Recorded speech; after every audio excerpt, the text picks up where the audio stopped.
So we have price elasticity of supply or demand. Okay.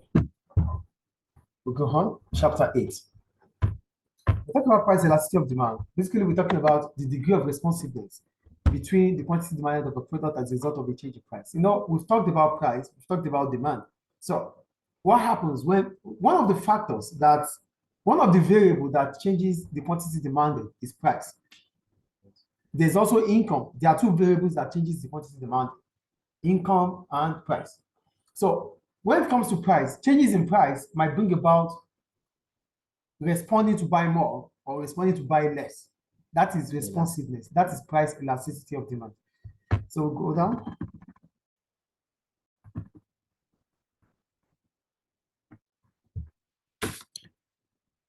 What is price elasticity of demand?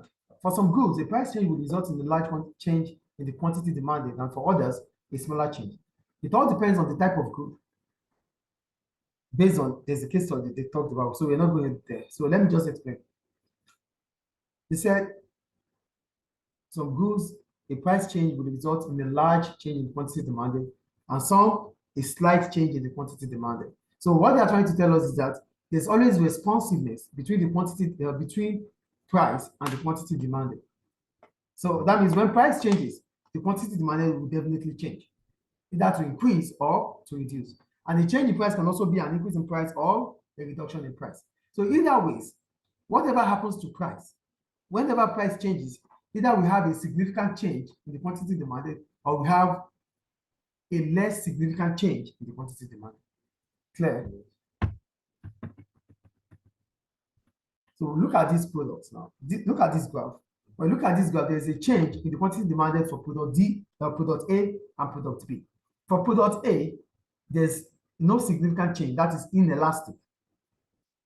For product B, there's a significant change, that is elastic.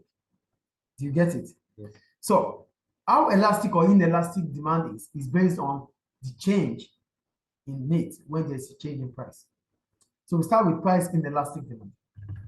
We call it an inelastic demand because there's no significant change in the quantity demanded as a result of a change in price.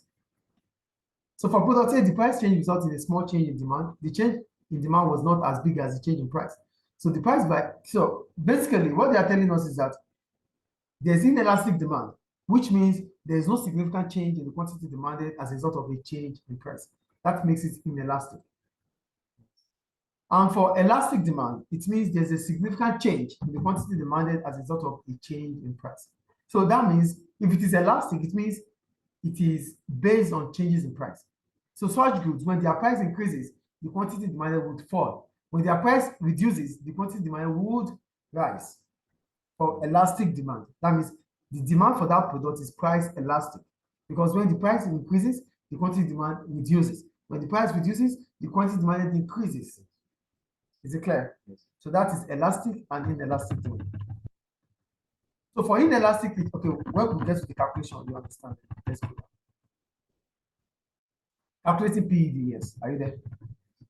So to calculate the price elasticity of demand, it is percentage change in quantity demanded over percentage change in the price. So for our percentage change in quantity demand, it is Q2 minus Q1 over Q1. And percentage change in price is P2 minus P1 over P1. Is it clear? Yes. We'll scroll down. The formula. Yes. Did it come out in your exams? Yes.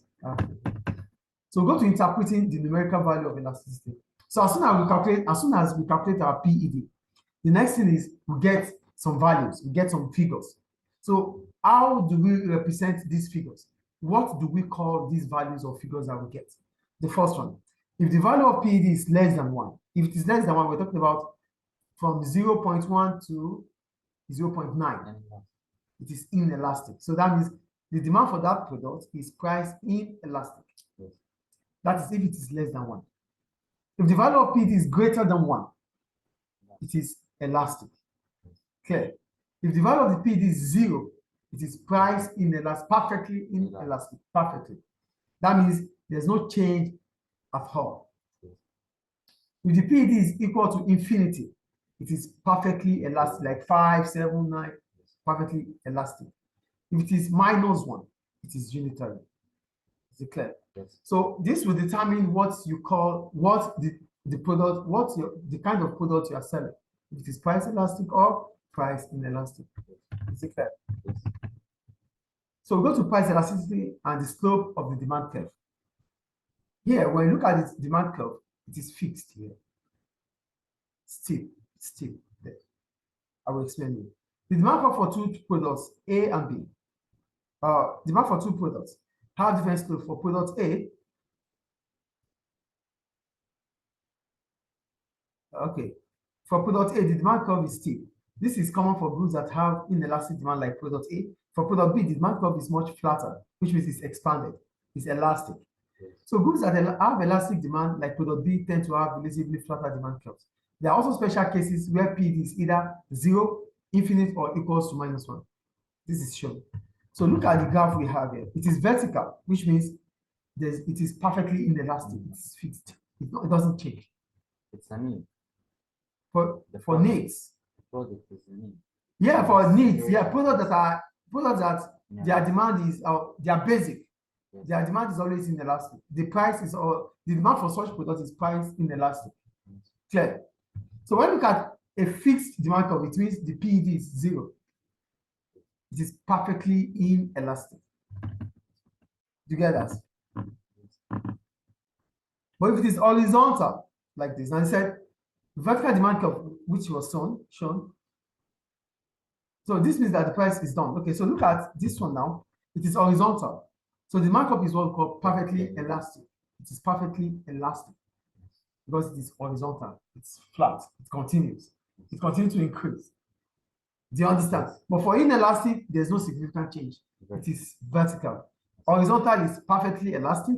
Vertical is perfectly inelastic. Clear?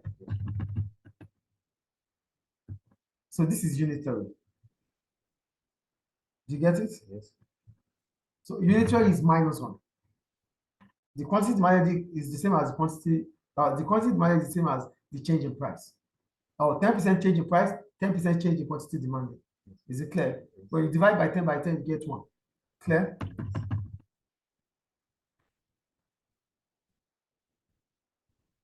Now, factors that affect the price elasticity of demand. So what are the factors that affect elasticity of demand? 1, availability of substitutes. Products that have substitute, that means products that have a lot of competitors, they are always price elastic. Why? Because when the price increases here, we can choose, when the price of product A increases, we can choose product B, C, D, E, or F if the price is lesser compared to product A. So demand products that have substitutes, their prices are always elastic. Their demand is always elastic. So is it clear? Yes. Degree of necessity. If the product is important, like you said earlier, basic needs, their demand are always priced inelastic. Because no matter what the price is, we would want to buy them. Is it clear? Example is like bread. Do you understand? Good. Proportion of income spent on a product. So if the amount of money you have to spend is just little from your income, the demand for such product will be priced inelastic. Like maybe the price of pen compared for a teacher. Yes. It is always priced inelastic. But if it is like a car, an increase in the price of car will take a large amount of money from a large proportion of your income. Yes or no? Yes. So the proportion of your income, if it's spent on car, will be priced elastic. So such product becomes discretionary. We only buy these products when we have that money. Do you get it? Yes. So products that it takes less proportion of our income to buy, their demand is always priced inelastic. But products that will take large proportion of our income to buy, their demand are always price elastic. Is it clear? Go to time. We're talking about time. We're talking about the period at which we can seek for substitute. So if it takes time to find a substitute for a product, the demand for such product will be priced inelastic. But if it doesn't take us time to find the new product, a substitute, the demand is always price elastic. Do you get it? Yes. Oh, we only have one maths teacher in Tripoli. So if the price of the math teacher, if the charges of the math teacher increases, because there's no any other math teacher in Tripoli, it is price inelastic. But if there are a lot of math teachers, it is price elastic. Is it clear? So the time, it depends on the time. If it is short period of time to find one, it is fine. It is inelastic. It is inelastic. But if it's going to take a long period of time to find, it is Inelastic. if it takes a short period of time to Elastic. find a substitute, if it takes short period of time, it is elastic. But if it takes a long period of time to find, it is inelastic. Is it clear? Yes. So we go to relationship between PED and total revenue, because we are dealing with price and quantity. Because when we talk about price elasticity of demand, we said this is the degree of responsiveness between the quantity demanded of a product as a result of a change in price. So this means we are dealing with price and quantity. So if we are dealing with price and quantity, then it has to be revenue. Because we said total revenue is price multiplied by quantity demanded. Yes. Price multiplied by the quantity sold, yes, which is the same as quantity demanded. So if the demand for a product is price inelastic, an increase in price will increase the total revenue. If the price of a product is price inelastic, an increase in the price of such product will increase the total revenue, because no matter what the price is, consumers will still buy, and that would increase the revenue. But if the product is price elastic, an increase in price will reduce revenue. Do you get it? Yes. That is the point they are making there. Any question about it? Do you understand now, right? Yes. Okay. We have a multiple choice question, sorry. What is the price elasticity of demand for a perfectly inelastic demand curve? Perfectly. 0, good. If the value, okay, it is not -1 because -1 is unitary. It is 0. It's 0 because it's perfectly inelastic and it is vertical. Yes. Right? It's vertical. Yes, yes. Okay. Minus 0.1 is inelastic. It's inelastic. It's Yeah. not perfect, it's inelastic. Yes. Because it's less than 1. And infinity is perfectly elastic. Yes. Is it clear? Yes. So go to question 2. If the value of PED for a product is 0.87, an increase in price will result in which of the following?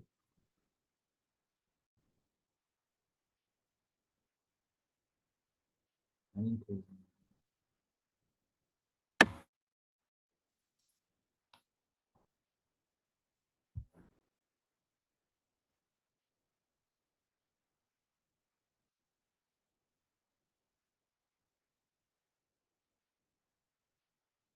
D. A fall in total revenue. The price is inelastic. It's inelastic.